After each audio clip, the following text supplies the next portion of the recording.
The day before Thanksgiving, I got a text from one of my former bosses. Now, he and I still keep in touch, but admittedly, we just don't keep in touch very often. Life gets busy, things get in the way. He's retired and enjoying life. But that doesn't mean I don't think of him often or the other people who've had a tremendous influence on my career. As I spent the last few days being a little more grateful for the people and things in my life, it got me thinking about the people and circumstances that have had a profound impact on my career. We have those people who mean a lot to us. They did something or they did a lot of things that have helped define us and shape our careers. We never forget what they did for us because we take those lessons and we carry them forward into our current role, our leadership roles, the people who we get to work alongside with every day. So in this episode, I'm going to get a little sentimental with you, my friends, because I'm going to tell you about two amazing bosses I've had in my career. And yeah, I've had a few more than that, but I'm going to save those stories for another time. But these two leaders were there for me at a very pivotal time in my mid-career journey. They invested their time to help me be successful. And I want to say thank you to them in this very special episode by telling you about them. This is the Mid-Career GPS podcast, and I'm your host, John Nerrell. I'm here with you each week to help you navigate your mid-career journey so you can show up to find a job you love or love the job you have. It's time to start building your mid-career GPS. So let's get started.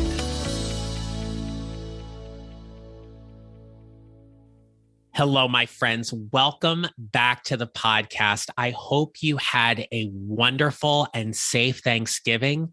And as we move into the holiday season, a happy Hanukkah wish for all of you who are celebrating. And we're 32 days, 31 days out before we say goodbye to 2021 and get ready for 2022. It's hard to believe this year has flown by as much as it has, but I hope it's been a good year for you. And if you're looking to do some things to help set you up a little more strategically work-wise for you the rest of this year and for 2022, I want to invite you to join my 14-day Build Your Mid-Career GPS Challenge. We start on December 1st and everything ends with a live event on Tuesday, December 14th. Now, during this challenge, I'm going to walk you through the same components in my book, but we're going to do it in real time.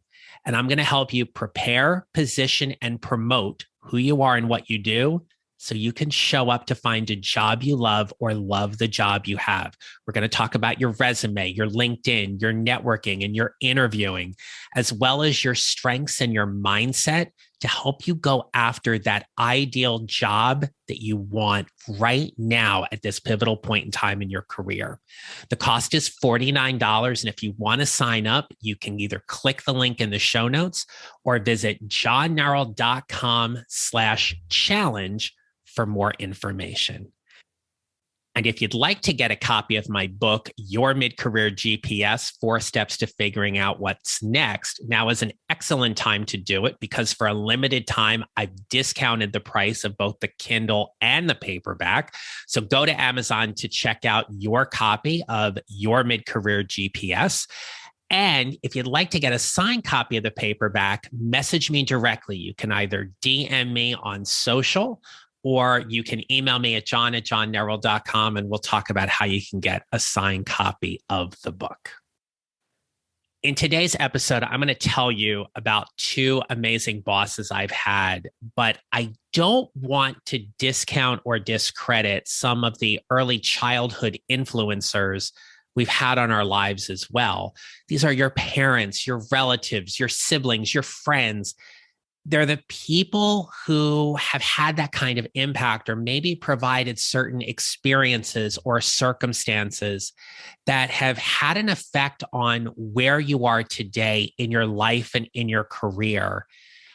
Yes, they're important, but once we start working, we have these professional relationships that shape us very differently. In fact, we actually spend a little bit more time, if not a lot more time, with our colleagues and our bosses than we do with our biological families just because we're working, we're earning a paycheck, we're doing those things to get our career started.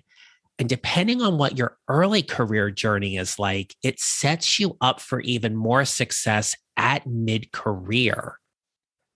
So while I've shared certain parts of my story before, for those of you who have not heard it, I had a 25-year career in education that initially started with me teaching in a private school right after I graduated with my bachelor's degree. I got my master's degree in teaching and a math certification as well. And after graduation, I spent 14 years at a wonderful small school district in Oakland, New Jersey, in Bergen County. I thought Oakland, California was the only Oakland in the country. I didn't realize there were other Oaklands out there. But Oakland is in the northern part of New Jersey. And as I've often shared before, it's next to the Real Housewives. That is a completely different podcast episode, but it really was a great place to teach. There were 3 elementary schools and 1 middle school. And the interview process for that job was without a doubt one of the most challenging and difficult interviews I had ever been on. You hear me talk from time to time about how can I help you? And we come from a place of value and service. I had had some experience, but what I knew was that there was a specific need that this school district had. But it was a matter of me ensuring that I was the best candidate, I was the right fit, and that I was going to help move the purpose, the vision, the mission of that school district forward by me coming on board as a teacher. Now, the head of the math department, though at the time we weren't structured in that way, but he was definitely the leader of the mathematics department. Tom was somebody when I interviewed with that I initially and immediately respected. He was someone who I had a really good feeling about that I could learn from and I could work well with. And if they would just give me a chance, that I was not going to let them down. I got offered the job, and I remember going to my classroom. My classroom was room 304. It's funny, every time I check into a hotel room, if I'm ever in room 304, I'm like, oh, that's what was my old classroom number. And any of you teachers out there, if you do that too, right? And I remember that first year, he spent so much time with me. And while I appreciated it, I didn't have the magnitude of how much time he had spent with me until years later when I moved into his role and was doing the same thing and remembering all of the great care and time that he took to ensure my success. But in doing that, it was Tom's investment in me and in everybody else in our department that the math team was going to be the best team, that we were going to work well together and support each other and mentor and professionally develop. And that just because I was the new kid on the block didn't mean that I didn't have something to contribute. Tom was a huge proponent in professional development, whether it be from state or national associations to help us be better mathematics instructors. But he was always pointing us to resources of people in the field who he admired and respected. And we got to go to conferences and hear them speak and learn from them. He modeled in so many ways what he wanted for us. He didn't just tell us what he wanted, he showed us. And there was a pivotal time in my teaching career. It was like around the second or third year. Tom came to me. Now, keep in mind, I'm not tenured. At the time, tenure in New Jersey was 3 years and 1 day. And like tenure, just like any other at will employment, you can be let go for any reason. So basically, you're trying not to screw up, right? You want to be able to do a really good job and be able to stay and get your tenure and everything. And he comes to me and he says, I'm going to need you to do me a favor. And I said, sure. What do you want? And he goes, I'm going to need you to teach some classes other than math. Ugh, what? What? I'm here to teach math. I'm certified to teach math. He's like, yeah, and you're also certified to teach kindergarten through eighth. So we have a need and you need to fill it. Okay, what do you want me to teach? He says, I need you to teach public speaking and study skills. Oh, are you kidding me? Like, how am I going to do that? He says, well, we have some resources and things like that. And there's a curriculum you can follow, but you're going to be able to make it your own, but you need to teach these classes. Why do I need to teach these classes? Now, when you ask that question of a boss, the last thing you want to hear is because I'm telling you to. Tom was not the kind of boss that would do that. Tom was transparent and he gave me the picture of where we were at with enrollment and where classes were. And there was a need and they thought I would fit in well here. And he's like, just do this for a year. The enrollment numbers are going to be much better. We've got more kids coming up and you're going to get 5 classes of math next year. Don't worry. Okay. So for a year, I taught public speaking and study skills. Now, admittedly, I loved the public speaking class and hated teaching the study skills class. I just didn't like it. But it gave me an idea for what I was really good at and what I wasn't. It helped me deal with change. It helped me deal with some adversity. And what it also did was teach me what a good leader does. Tom told me about how this would impact my brand and my reputation in the district. He asked me, what do you need to be successful? And he asked me, how can I help you? Imagine having a boss or a leader that looks at you at a pivotal time and says, how can I help you? Throughout all the episodes of this podcast, if there is one recurring theme to help you navigate your career journey, it's either asking or answering the question, how can I help you? And that was one of the many things I appreciated working with Tom, was that he was always there to help. He was never too big to give you his time. He understood that to build a cohesive team, that our success was really dependent on everybody working together. And yes, some people needed a little more than others. There were times in my 14 years there where I needed a little more because of some personal things that were going on. And Tom was able to give that for me. And then when things were really, really good and I didn't need as much, you just give back. You show up, you dig in, you are there when people need you for, and you're there to help them no matter what. As my career progressed and I became a middle school mathematics coordinator, I got to work even more closely with Tom. And then when Tom got ready to retire, I was very fortunate and very blessed that I got to move into his role. And for the last 3 years that I was there in Oakland, I served as the district mathematics coordinator and had all of that time to learn from Tom leading up to me taking over that position, because I got to learn things like budgets. How do you run an effective meeting? By the way, stick to your agenda, start the meeting on time and end a few minutes early.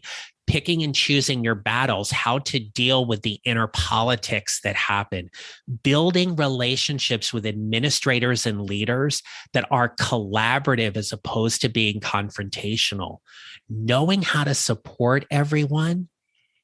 And look, make no mistake about it, Tom was in the classroom the whole time.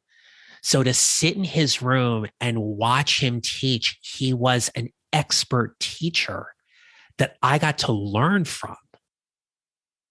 So I think all about those things that Tom was able to do for me.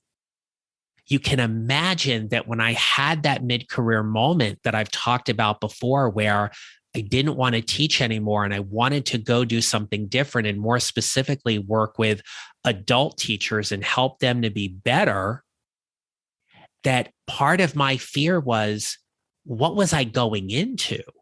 I went from a small district of 1,600 students, and I went to go work for the District of Columbia Public Schools, where I ended up supervising 21 instructional coaches across 13 middle schools. And I can't begin to tell you how blessed I was that I met Cheryl, because Cheryl was my new boss. So I made the jump in 2010 to come work for DCPS, but in 2009, I had interviewed for the same job. I interviewed for the job in February. In June of that year, Cheryl called me to tell me that there was some budget cuts and she wasn't able to fill the team as much as she had hoped, but she had guaranteed some more funding for the following year. And she said, can you sit tight? Can you give me a year? Well, yeah, okay. Now, we have Google by then, right? So I've Googled Cheryl. I've seen her on PBS. I've seen her speak. I have seen who she is as a leader. And I've had conversations with her that to have an opportunity to work for her and with her and alongside of her, to me, was such a monumental jump, going from where I was to where I wanted to be. And it was the right position for me at the time. So to go back to Oakland in 2009, 2010, have that year to figure out what I got to learn. And then I go back and I interview for the job again. And now I get hired, I get offered the job. And as many of you had heard, you knew that when I moved in 2010, I moved for both professional as well as personal reasons, because I had been dating my now husband long-term for 2 years. We didn't want to do that anymore. And it was easier for me to make the move to DC, but I wouldn't come down without a job. So I got the job. So now I come down and I have a chance to work with Cheryl. And working with Cheryl was understandably a little different than working with Tom. They're two completely different people, but they shared the same values. You take time to build your team. You develop talent in the way that you see best. You have an open door. You're transparent. You communicate as much as possible. You are an expert at giving and receiving feedback, and you know how to have the difficult, candid, critical, intentional conversations that need to be had. And I was so nervous moving into this role. And I thought, what the heck did I get myself into? I went from this cushy Northern New Jersey type job, and all of a sudden I'm in DC, going to schools where student achievement and performance were nowhere near what I was used to. And yet I was all in to work with that school's team to help them turn performance around. And that was because of how Cheryl built her team. I was this guy from Northern New Jersey who just wanted to come down and work. And I was clear on who I wanted to help and what I wanted to help them do specifically. I knew my value. But now I got to work on this amazing team of 16 professional development specialists, some of whom are still dear friends of mine to this day. You know who you are.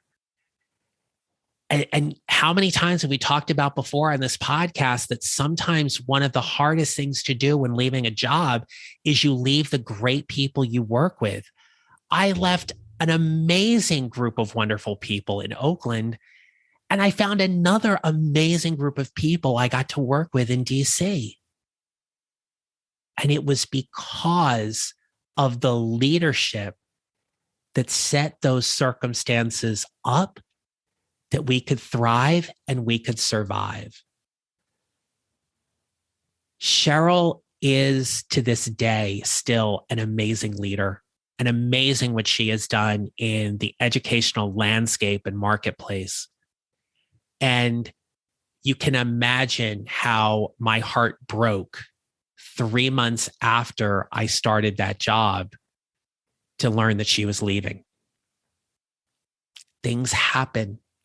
Sometimes we move into jobs and circumstances change. And for whatever reason, Cheryl had an opportunity to move on, and she did. And I thought, wait a minute, this isn't part of the plan. I came down here to work with you. I came down here for you, and I had it all wrong. I didn't come down just to work with her. I came down to do a job that had a very specific purpose and mission. I was having my moment of petulance, if you will, when I found out that she was leaving, because sometimes we don't like change. Things change and they're not part of our plan. But what Cheryl and Tom did for me, and let me rephrase that. What Tom did for me was he helped me find my voice as a leader, as an educator, as a consultant, as a professional. Tom was the leader who helped me find my voice. And Cheryl was the leader who helped me strengthen it. Because there have been times throughout my career that I look back and I look at moments and I was like, how in the hell did I navigate out of that situation? It's because they helped me find my voice and they helped me strengthen it. Who are those people for you in your career? Who has helped you find your voice? Who is helping you strengthen your voice right now?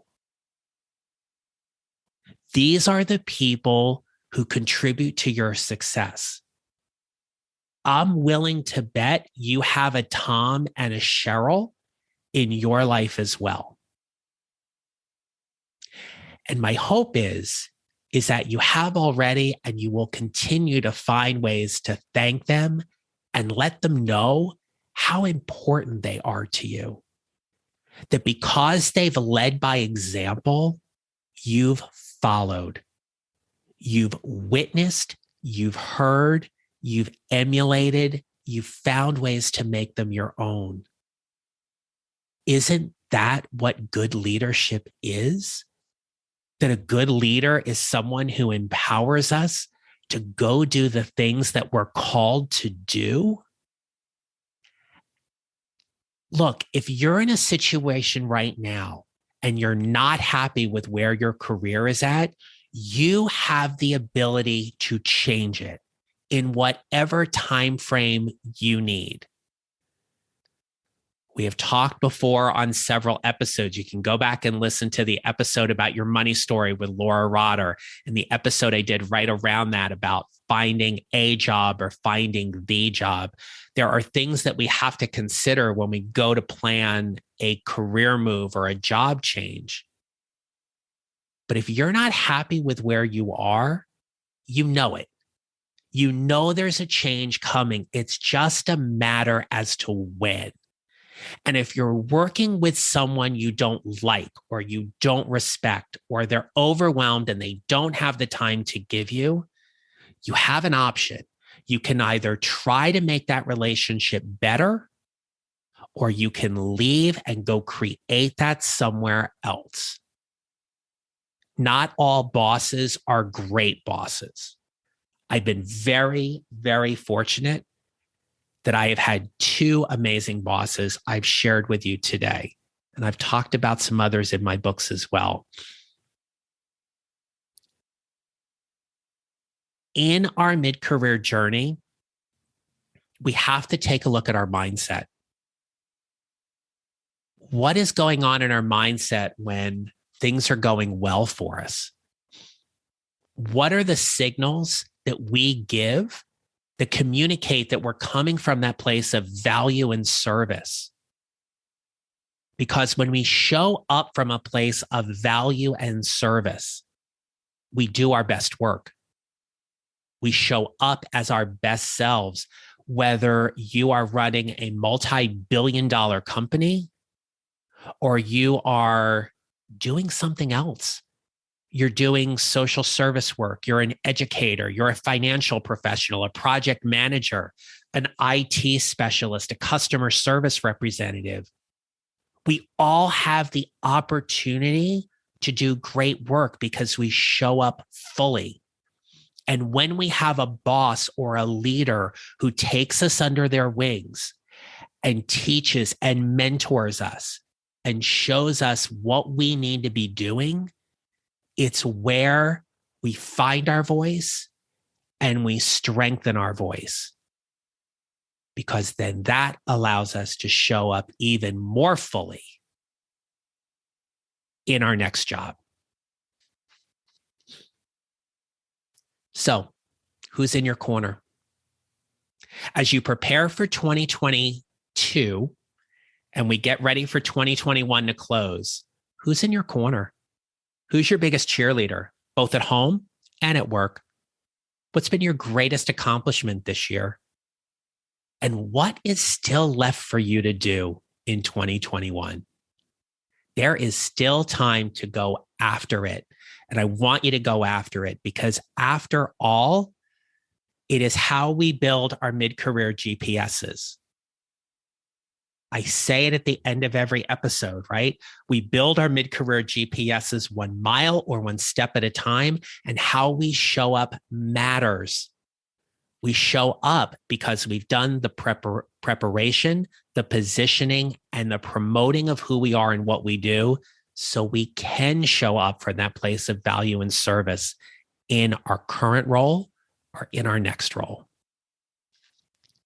So here's the thing. You are invited to join my private Facebook group. Search for Your Mid-Career GPS and come on in and join an amazing group of like-minded professionals who, like you, are all trying to figure out whatever is next. If we're not connected on LinkedIn, find me on LinkedIn and connect. Let me know that you heard this podcast and you want to connect. And lastly, don't forget about the challenge. Go to johnneral.com/challenge or check the show notes. We start on December 1st, and you can still get in a few days afterwards if you're listening to this later. But I'm going to close with this today. And I am very fortunate that I am friends today with several students of mine. In fact, I even had an opportunity to work with one of my former students in the same organization. That was a weird day. I'm not going to lie. But Sarah's great. And we had a great time working together in that regard. But, one of the things Tom taught me was he's like, never, ever, ever forget the impact you have with those students in your room, that you get them for 45 minutes at a time, and they're there for you to be at your best. And they're going to remember what they heard coming in, and they're going to remember what they heard going out. And here's what I used to say to my students every day on the way out of my room. And I share this with you. I said 5 words to them. Go create a successful day. Because success is all how we define it. It's all how we define whatever metrics or measures that we have to gauge our performance by. It doesn't have to be these tremendously grandiose things that we do. Success isn't selling 1 million copies of your book.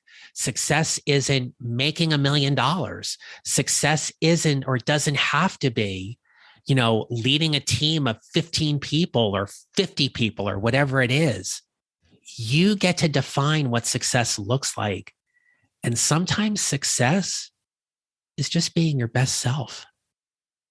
being nice to people, being respectful, reaching out to someone who you haven't talked to in a while, or maybe saying thank you to somebody who you haven't had a chance to in a while. So whatever that is, my friends, I'm going to leave you with this today. Whatever you decide to do after listening to this podcast, go create a successful day. And I'll talk to you next week. If you enjoyed today's episode and don't want to miss another one, follow on Apple Podcasts or wherever you usually listen, and kindly remember to rate and review. Visit johnneral.com to download your free job search tracker and other free mid-career GPS resources right there on my homepage so you can start building your mid-career GPS. Come join my private Facebook group at Your Mid-Career GPS and join an amazing community of people like you who are all working to figure out whatever is next for themselves and their careers. And don't forget to connect with me on LinkedIn and follow me on social at John Neral Coaching. I'll see you next time.